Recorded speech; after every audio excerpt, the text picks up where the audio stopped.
Right. All right, guys, welcome to another Raw review presented by WrestlingRumors.net. Tonight we are reviewing the June 1st edition of Monday Night Raw, coming from, where were we at tonight? San Antonio, Texas. Everything's bigger in Texas. Listen, how can you forget that? The Austin and Paul Heyman podcast got me so amped up, guys. I'm a little frazzled here today.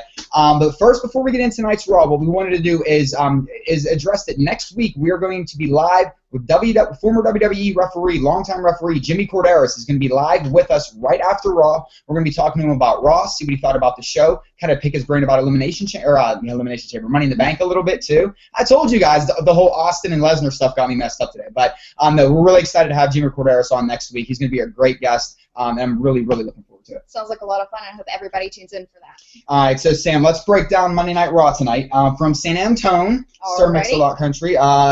So really, to me, let's start with Roman Reigns, because I think Raw tonight was really built around Roman Reigns. Well, yeah, because he had a match at the beginning, in the middle, and the end of the show. He was completely there the entire time. I completely agree. And not only that, the beginning promo, which we're going to touch upon in a minute, even though it dealt with the WWE Championship and Dean Ambrose, stealing the championship and not being there, it was still more centralized around Roman Reigns and a little bit with Seth Rollins and Triple H, which we'll talk about. But with Roman Reigns, basically, he got put on the line tonight where his Money in the Bank slot was put up for grabs. He had to go through first Wade Barrett, and then he had to go through Mark Henry, and then he had to go through Bray Wyatt.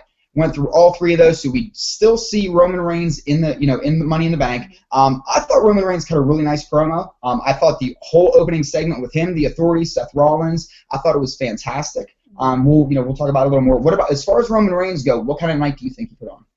I thought he did really good on the mic tonight. Extremely good on the mic. A lot better than he's been before. Ring work though, I think it was too many Roman Reigns matches tonight. I think 3 was a lot. Yeah, well, the first one was like, okay, it wasn't that bad of a match, but it was a Wade Barrett squash match, and that's kind of stinks for me, simply because he's the king of the ring, and they kind of just used him as a squash match. And then Mark Henry one was just terrible. I wouldn't necessarily say it was a squash match. It wasn't really a squash match. Went through 2 commercial breaks. You knew Roman Reigns was winning, so I consider that a squash match. Going in knowing that person's definitely going to win and look stronger over that person, it's a fucking squash match. Get over it. Okay, well then, come on. Here's my question. Okay, so you're complaining because it was too much Roman Reigns. When Daniel Bryan was wrestling 2-3 times a night, you didn't mind. No, I didn't. Here's my question. This is to get people to care about Roman Reigns. Yes, it is. Okay, so this is the one thing we've been complaining about for the longest time. Make us care about Roman Reigns. They're planting those seeds to make people care about Roman Reigns. Is it working? Because they're building towards something with Reigns and Ambrose, and no matter what the fallout is, they're building towards something with Reigns and Ambrose. I'll say that it's working by the fact that people don't despise Roman Reigns anymore. People still aren't on board to the Roman Reigns is the most awesome person on the planet train yet, but they don't despise him anymore. They're not completely, the entire crowd, just booing him at the sound of his music. They are getting people behind him slowly, which I think maybe 2 matches tonight would have been good. 3 was just a little too much. No, you knew they were going for the hat trick. Come on. Every hour, Roman Reigns was in my face. When you open the show, then he has his second match halfway through the card. You know he's closing the show too. You had to have known that. No? All right, well, the opening segment. I was just hoping that there wasn't going to be a third match, okay? We'll agree to that Bray Wyatt was just going to destroy him. So. I thought, and you guys know that I'm not the biggest Roman Reigns fan, but I thought that absolutely that what they were attempting to do, I thought they pulled it off. I thought that you want to show Roman Reigns kind of do the chase, and whether or not this leads to him, turning dark eventually, or whatever the case may be, whether he ends up knocking Ambrose out or Ambrose ends up knocking him out, one of the two is going to happen coming up here, guys. I completely understand that, and I see where you're coming from. Just me as a fan, I just didn't want to see that much Roman Reigns in one night. It's a slow build. Let me get used to not hating him so much before you give him to me every fucking hour. So it's a little different when the shoe's on the other foot there, huh? Shut up. Okay, but about the opening segment, basically what we had was Seth Rollins, the Authority, come out, say, where's Dean Ambrose? Triple H made mention that, Dean Ambrose has to come here with the title. Roman Reigns comes out, addresses the situation that Dean's not here. Seth Rollins, to kind of cut the full segment in a bud, Seth Rollins basically makes the match at Money in the Bank him versus Dean Ambrose for the WWE World Heavyweight Championship in a ladder match, much to the dismay of the rest of the Authority. Basically storms out. Him and Triple H kind of bump shoulders. They have a little stare down going on. What's going on? I think we might be seeing the Authority crumble. Not necessarily the Authority crumble, but Seth Rollins on the outs of the Authority. I think there is. Whenever Triple H tried to stop Seth Rollins from talking, and Seth Rollins just turned on him and kind of pushed Triple H back and was like, no, I'm going to finish what I'm saying. I'm going to be the best. I'm going to prove that I'm the best, and I don't need you guys or him or anybody. It was very, very powerful, and it showed you, yes, that's going to happen. Rollins, Triple H is eventually going to happen, and soon. Okay. So I was very happy with it. It was a great first segment. Roman Reigns did great. I've been saying SummerSlam. I'll admit, with Rollins and Triple H. You've been saying SummerSlam. I keep saying Survivor Series. You've been steadfast on SummerSlam, so we'll see which one of us is right. I do think it's going to be one of those two, unless it's maybe Night of Champions, but I can't see them. Yeah, I don't see Night of Champions. It would have to be, to me, either SummerSlam or Survivor Series. Now, Dean Ambrose, we did eventually see, because he was there, surprise, surprise. He comes in at later on at night, or at the end of the night, after basically Roman Reigns knocks off Bray Wyatt, and then chaos ensues again. Dean Ambrose comes in. Him and Roman Reigns go off into the sunset again together. And this is where I got to say that there's too much chumminess going on. And to me, right now it looks like Dean Ambrose is the one that's naive, and Roman Reigns has a plan. I was actually going to say, because in the very last match when it was him and Bray Wyatt, didn't they say that if he lost, Bray Wyatt was going to get a spot? I believe so. I believe that's what the commentators were talking about, and I had this great theory of what if they give it that spot to Bray Wyatt and have Roman Reigns take out Dean Ambrose at the pay-per-view. Right. But obviously that's not where they went. Roman Reigns got the win. They got to be doing something here. And listen, Ambrose, got to be doing something. Not for nothing, guys. Ambrose got an amazing crowd pop tonight, and the crowd really wasn't that fantastic tonight. I made the joke. They say everything's bigger in Texas, but 2 straight shows back to back, the crowd pops weren't there. So crowd pops definitely aren't bigger in Texas, but Ambrose got a huge crowd pop tonight. Definitely. So I think that is worth noting, and that's worth noting how over he is right now. All right, now let's get to a big favorite of ours, Kevin Owens and John Cena. Amazing promo by both men. Amazing work by both of these guys. Kevin Owens coming out basically stating that it was the most important night of his wrestling career. He couldn't wait to talk to his family. He calls home, and all his son cares about is how John Cena's doing. And then John Cena comes out and basically the vitriol starts back and forth. Kevin Owens saying all you are is cheap generic catchphrases. John Cena saying I live my catchphrases. They're not catchphrases. Those are words I live by. I thought it was fantastic on both ends. I thought, for me, I was on the edge of my seat this entire promo. It gets to a war of words where both guys throw their titles down. Looks like they're about to go at it. Kevin Owens exits stage left. It was genius. Beautiful. We've loved this, seeing Kevin Owens in NXT, where he's used this whole he's here in NXT and is this dominant force simply for his family. He does everything for his family. And now they're taking it even a step further with now they're talking and giving details on his son in promos. And basically turning his son on him. And how great was it too? Amazing. With Kevin Owens saying, all you are is a product of the machine, a superhero that wears all these fancy little colors. Oh, I loved it. I love that he referred to him as Super Cena, because we've been calling Cena Super Cena for years now. And listen, and we have to give credit where credit's due with Cena too. That's not. Cena was incredible. And the one thing I'll say is, Cena was catching a lot of flack I saw online about the spot where he pointed out a cancer survivor or someone who's battling cancer right now. Guys, I know that everybody thinks that they overdo it with that, but listen, if you're in that crowd, that meant so much to that little girl. If you're in that crowd, and we can say what you want about John Cena, and whether or not they do too much with the Make-A-Wish or whatever, you cannot tell me by looking at that little girl in the crowd that absolutely wasn't a special moment. I made the joke whenever we were watching it. Of course, John Cena has to make a little girl cry on camera, right. But it was a joke. That meant so much to that little girl, and you could just tell by the expression on her face whenever she started crying. It just meant so much to have John Cena acknowledge the fact that she's working so hard to survive cancer. And it shows you how well John Cena does read the temperature of a crowd too, because it's one of those where he was very meticulous when he picked the spot and when he was going to pull the trigger on that line, and he went back to her, keep fighting, don't listen to whatever anybody says. The words that I'm saying to you is what matters. I thought it was great. And I love that Kevin Owens brought out, yeah, sure, all the kids are going to cheer for you. Mm-hmm. It was just such a great back and forth. I loved whenever he was like, yeah, my son, he's a huge John Cena fan.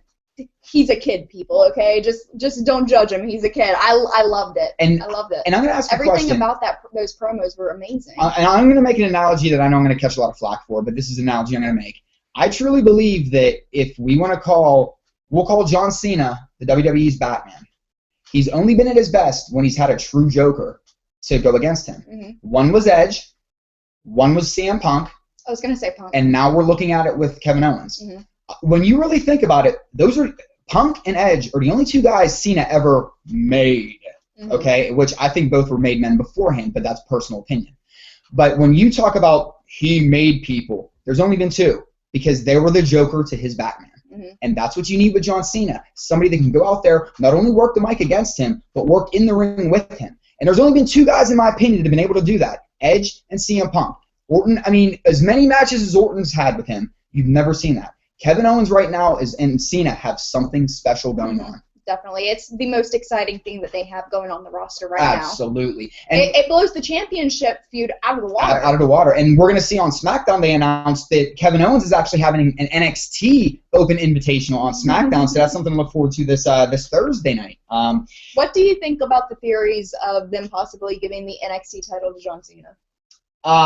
We talked about it on the pre-show. I think we have a better chance of seeing, like I said on the pre-show, we have a better chance of seeing. Well, now with John Cena coming out tonight and saying that he was going to give him the U.S. title and then he changed his mind, do you think that they're not going to put the? But do you think the titles are going to be on the line at Money in the Bank? No. I don't think this has. You don't think winner takes both titles? I wouldn't be surprised if this didn't turn into a street fight, maybe. Or something of that nature. I don't know if it's going to necessarily be a straight one-on-one. Just because it's a street fight or not a straight one-on-one doesn't mean it can't be for titles. I'm asking, do you think they're going to be for titles or not? Absolutely not. Okay. I don't think this has anything to do with a title. In fact, I don't think this should be for a title. This supersedes anything that these guys are carrying as far as a title belt goes. Mm-hmm. The program itself is more important than what these titles are. So I think if you start throwing titles in there, you're really you're kind of messing with something special that they have going. If you're throwing titles in there, they both have titles. Well, but I'm saying titles are already. But I'm saying if you're putting them on the line, and to put the NXT Championship on John Cena, you have a better chance, like I said on the pre-show, of seeing Alberto Del Rio, CM Punk, and Chris Jericho all return tonight, which they didn't. So.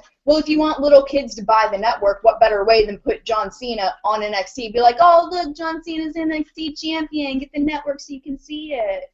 I mean, he only has to be champion like 1 or 2 weeks. Wouldn't be that big of a fucking deal. If John Cena wins, if for some reason they put the NXT title on John Cena, I will kiss your ass on this review show. Okay. And I will kiss your ass on this review show. Okay, I'm going to wear a thong just like Vince McMahon did whenever he'd have people kiss his ass. That way people can see you're legit kissing my butt cheeks. Last thing that we're going to get with Raw before we're going to just talk real quick about the Heyman and Austin podcast. We had an impromptu Divas Championship match tonight. Nikki Bella putting the belt on the line against Paige. Nikki Bella with the win via Twin Magic. Hey, the Bellas are heels again. Who knew? So now I was wondering throughout that whole match where was Brie, simply because the pictures that they had up for promoting the Divas matches, they had Brie behind her, like as if she was supposed to be in her corner. So the whole time during that match was going on, I was like, well, where's Brie? Why would they even put her picture up there? So I was looking down at my phone, so I missed it happen. And when I looked back up, there were 2 Nikkis. I was like, okay, wait a minute. What's going on here? I was just like, did Brie get a tit job that I didn't know about or something? Why did the ref not notice that was definitely not Nikki? I mean, she doesn't have Nikki's ass. She doesn't have Nikki's tits. She has dark hair, not blonde hair. I have no idea how they pulled off Twin Magic or even thought that this was going to go over well. This is where I just stay out of that. Once we start talking women and parts and stuff, as a gentleman, I'm staying out of that. I'm completely done with this whole hashtag give divas a chance bullshit because they're not doing it at all. Stephanie McMahon says it's something that they started themselves, yet it's been going on this whole time, and they have done nothing with the Divas division. And the response would typically be, and I want you to shoot on this, the response would typically be, anytime you're on television, you're given a chance. That is complete bull. Okay. It's complete bull. So now we made mention of it last night. We talked about it on the warm-up show tonight with the whole Wrestling Rumors cast, and they made mention of it tonight. Nikki Bella's nearing 200 days with the championship now. Let's talk about it. Does she break AJ Lee's record? It wouldn't surprise me. Okay. And last little tidbit, guys. PTP, New Day looks like PTP is going to be the new #1 contenders. I really am looking forward to a program these guys are putting on. I can't wait for the promos of New Day versus Primetime Player. Their promos together are just going to be phenomenal. Now, let's get real quick. Let's talk about the Austin and Heyman podcast. Yes, the Austin. I know I said McMahon podcast a couple weeks ago. It's one of them, we're live. Sometimes we mess up. But Austin, Heyman, we know anytime Heyman has a microphone, he's gold. Anytime. What did you think before I kind of list a couple things they talked about?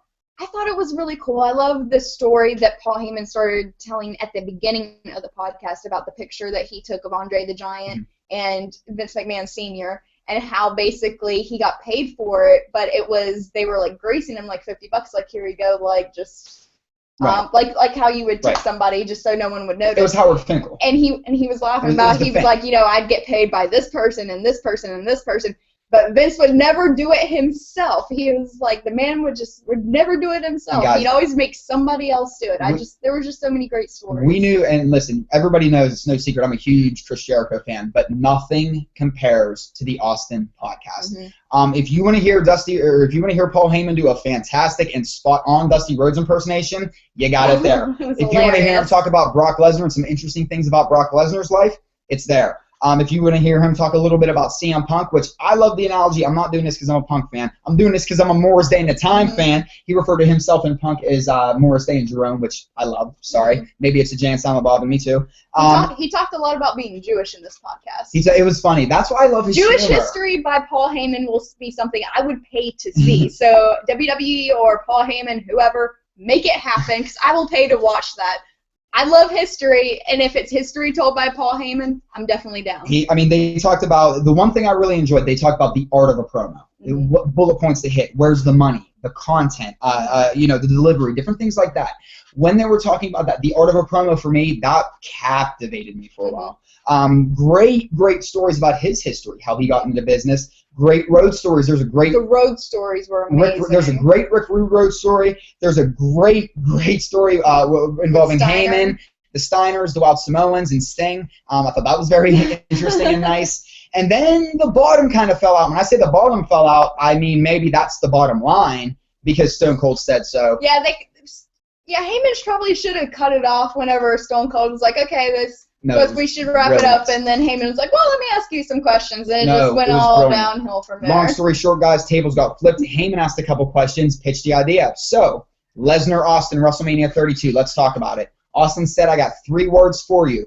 Texas Death Match.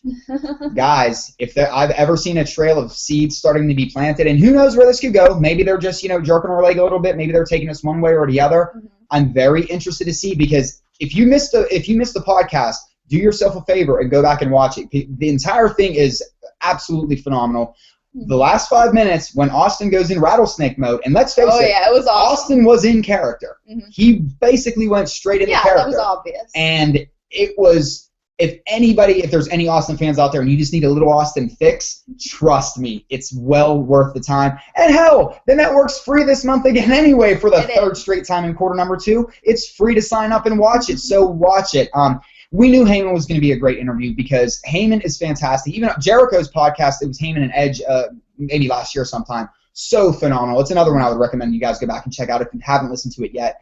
Anytime Heyman's near a microphone, whether it's the art of a promo, whether he's addressing just somebody in the media, or whether he's just talking just freelance, Paul Heyman is something special when he talks on the mic.